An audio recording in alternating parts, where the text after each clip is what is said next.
Good morning friend, कैसे आप लोग सब अच्छे होंगे। सभी को मेरी तरफ से राम राम राधे राधे। और आज मेरा सीजीएल का पेपर था, मैंने मॉर्निंग शिफ्ट था तो मैंने दे के आया। तो मैं एक बात कहना चाहूँगा, जो भी बैंकिंग वाले स्टूडेंट है जो सीजीएल भरा है उसके लिए एक मेरा रिक्वेस्ट है, या बड़े भाई या छोटे भाई समझ के आप लोग उस चीज़ को फॉलो करना। आप लोग क्या करना, ज्योमेट्री देख के जाना और ट्रिगो देख के जाना, क्या कि मैक्सिमम क्वेश्चन आपको 10-12 बनने लायक छोड़ेगा।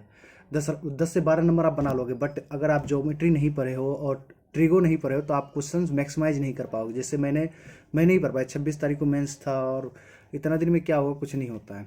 तो आप जितना समय मिले कोशिश करना कि आप करके जाना। एटलीस्ट कोई मैराथन हो या कोई क्लासेज हो जिसपे क्वेश्चन बेस्ड हो तो आप करके जाना, क्योंकि आपको ज्योमेट्री और ट्रिगो के क्वेश्चन मैक्सिमम मिलेंगे। और नंबर सिस्टम के क्वेश्चन मुझे देखने को नहीं मिला, तो मैं नंबर सिस्टम को बोलूँगा कि अवॉइड करें। और जो बैंकिंग प्रिपरेशन करे तो normal question, percentage, profit and loss, CISI, इसी सबसे था क्वेश्चन। तो मेरे टोटल अटैम्प्ट 100 में से 75 थे, और इस पर क्वेश्चन पे 2 मार्क्स हैं। और रीजनिंग थोड़ा सा कैलकुलेटिव है, इजी है, बट आप थोड़ा सा स्थिर रहेंगे, स्टेबल रहेंगे तो वो क्वेश्चन बन जाएगा। और उसके बाद इंग्लिश बहुत इजी है।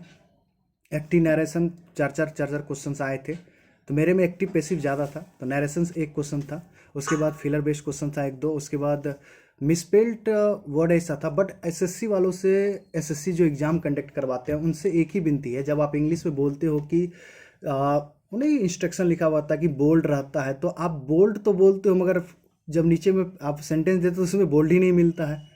फिर इस तरह के लिखने से क्या फ़ायदा है यार। तब आप ऑप्शन से ढूंढ के बनाते हो कि अच्छा ये वर्ड है, वर्ड को ढूंढना था, ये मिसपेल्ड वर्ड था। हद है यार। आप बोलते हो कि बोल्ड लिखा हुआ, 5-6 क्वेश्चन ऐसा था जो कि मेरे हिसाब से ये कंट्राडिक्ट करेगा, बच्चे बहुत निकल के बोलेंगे। और मेरे हिसाब से देखो, मेरा प्रिपरेशन अच्छा नहीं था, मैंने 75 कराया। जनरली बताओ तो जो एसएससी का बच्चा अगर 6 महीना से भी प्रिपरेशन करा वो 85 प्लस अटेम्प्ट करके आएंगे डेफिनेटली, क्योंकि जीए में ही 10 से 12 क्वेश्चन करंट ही पूछ रहे हैं। जो 6-7 महीना से करंट अफेयर पढ़ रहा है वो बना लगा। मैंने भी करंट ही टच करा है, 1-2 क्वेश्चन मुझे जीए का पता था जो अपन स्टेटिक्स फैक्टर में पढ़ते हैं, तो वो बन गया था मेरे से।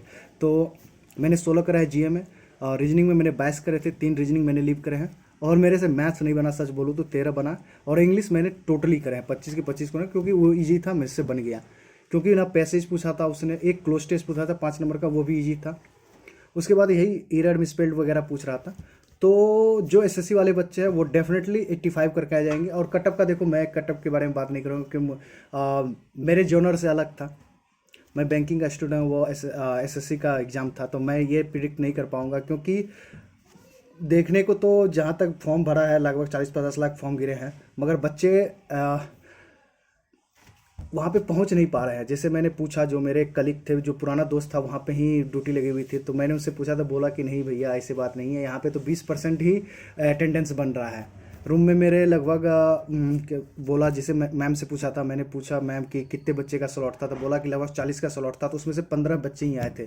मीन्स 25 बच्चे नहीं अटेंड किए थे। तो इसका मतलब है कि बच्चे नहीं आ रहे हैं पेपर देने के लिए। तो आप समझ लो कि 30 to 40% ही बच्चे पेपर देने आ रहे हैं, जो सीजीएल वाले बच्चों को फ़ायदा होगा। और इसमें कंपटीशन सिर्फ बढ़ा रहा है सिर्फ बैंकिंग वाले बच्चे।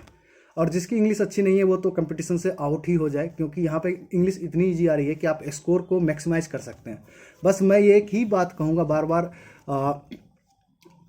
इम्फिसाइज कर रहा हूँ इस बात को, क्योंकि आप ज्योमेट्री देख के जाना, ट्रिगो देख के जाना। नहीं देख के जा रहा तो आप फॉर्मूला एटलीस्ट करके जाना, बन जाएगा क्वेश्चन, सब मैक्सिमाइज कर लोगे स्कोर। और अगर आपने 75 to 80 एकदम एक्यूरेटली बना लिया ना, तो रिजल्ट डेफिनेटली हो जाएगा। और मेंस के लिए टाइम मिलेगा, कम से कम 2-2.5 महीना मिलेगा, आप कर सकते हो। तो यही बताने के लिए मैंने बताया था कि मेरे इतने थे। और और कुछ ज़्यादा नहीं है, तो आप लोग अच्छे से करना। बस जिसका मतलब मान लो कि 1-2 दिन में पेपर वो तो जाए पेपर दे। अगर किसी का 12-13 को पेपर है तो मेरे हिसाब से आप ज्योमेट्री ट्रिगो देख के जाना, डेफिनेटली आप स्कोर करोगे। इंग्लिश ईजी आ रही है, कोई दिक्कत नहीं है। रीजनिंग ईजी आ रही है, बस थोड़ा सा टाइम टेकन करेगा, मगर बना लोगे। मैथ्स टाइम टेकन नहीं करा, अगर आ रहा है तो तुरंत बन जा रहा है, एक लाइनर विदाउट पेन एंड से बन जाएगा। आपको कोई ज़रूरत नहीं, कैलकुलेशन कोई करने की ज़रूरत नहीं है, बस आप कर लोगे। तो ठीक है, वीडियो पसंद है तो लाइक एंड सब्सक्राइब। जय हिंद।